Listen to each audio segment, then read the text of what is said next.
All right, let's journey back. I mean, way back. Back to the mists of primordial time, long before there were empires, or even emperors. Back when humanity was just a tiny whisper in a world that absolutely roared. This is the story of a single incredible idea, an idea that literally lifted us off the ground and gave us our very first home. This is the legend of Youchaoshi. I want you to really picture this.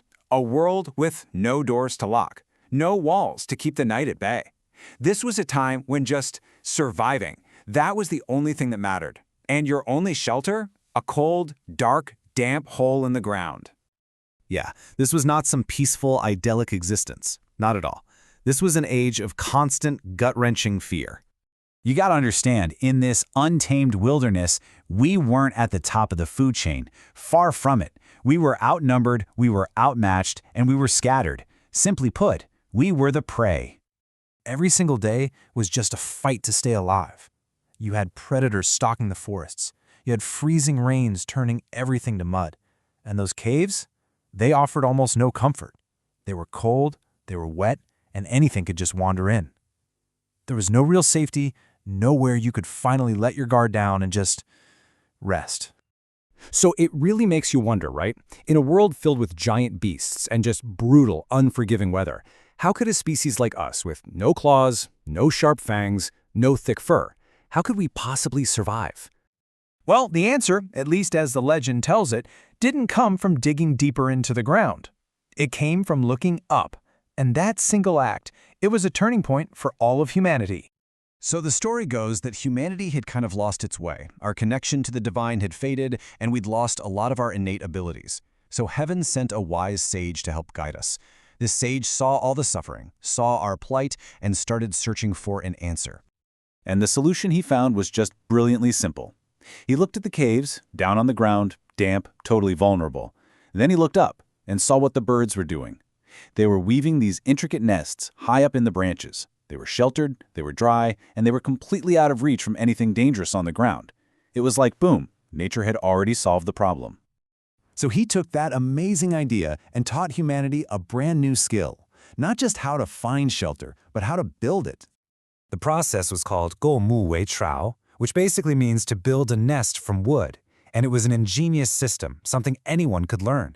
You find a good, strong tree, you gather up sturdy branches, and then you weave them all together to create a solid platform, way up high above the forest floor.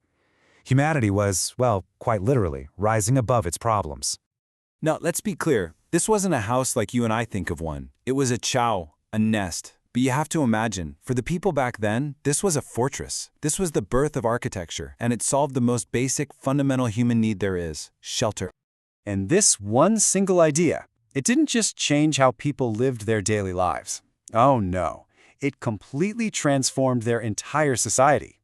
Think about it. For the very first time, people actually felt secure. The ancient texts say, "Min Yue Qi." The people were overjoyed. And with that safety came stability. It meant they could finally plan for the future. They could grow. They could think about something other than just surviving until the next sunrise. So what about the sage who taught them all this? Well, the people were so grateful, they gave him a name that perfectly captured his achievement, Youchaoshi, which means the one who has nests. And they didn't just name him, they made him their king, their leader. That title, Shi, was a huge deal. It was an honor reserved for the founders of entire clans, for the greatest sages.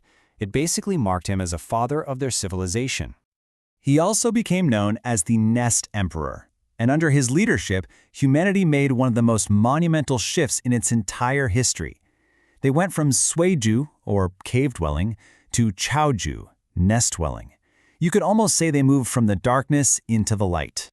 But believe it or not, this was just the beginning. That first simple nest up in a tree, it cast an incredibly long shadow. It became the conceptual seed that would blossom into thousands of years of Chinese architecture. You can see this thread running all the way through history. That core idea, a constructed wooden shelter, an enclosed, ordered space, it just evolved dramatically over time. You see it in the Sihei-1 courtyard homes, where that same sense of enclosed harmony from the nest is now used for a whole family. Then you see it scaled up even more, into these massive fortress like Tulo, where the nest's promise of safety now protects an entire clan. And through it all, one thing remained constant. Wood was the key. So, Youchaoshi's legacy is still alive and well today, right there in the core philosophy of Chinese architecture. This idea of a protected, enclosed space, this emphasis on social order being reflected in the physical layout, and this deep desire for a building to be in harmony with nature, all of it. Every single bit comes from that very first decision to build a nest inside a tree instead of just building a wall against the world. It all ties into this essential goal called Tianren Hei, which is all about finding harmony between humanity and the cosmos. See, that first nest, it wasn't just a place to stay dry. It was the very first step toward creating an ordered, safe, human space within the wildness of nature, and that principle would echo through Chinese philosophy and culture for thousands of years. And so, that brings us all the way to today. I mean, our homes now are incredible marvels of engineering, right? They protect us from pretty much any threat you can imagine. But when you look back at that very first nest, it kind of makes you wonder, doesn't it? In gaining all of this amazing security, what connection to that wild world did we end up leaving behind?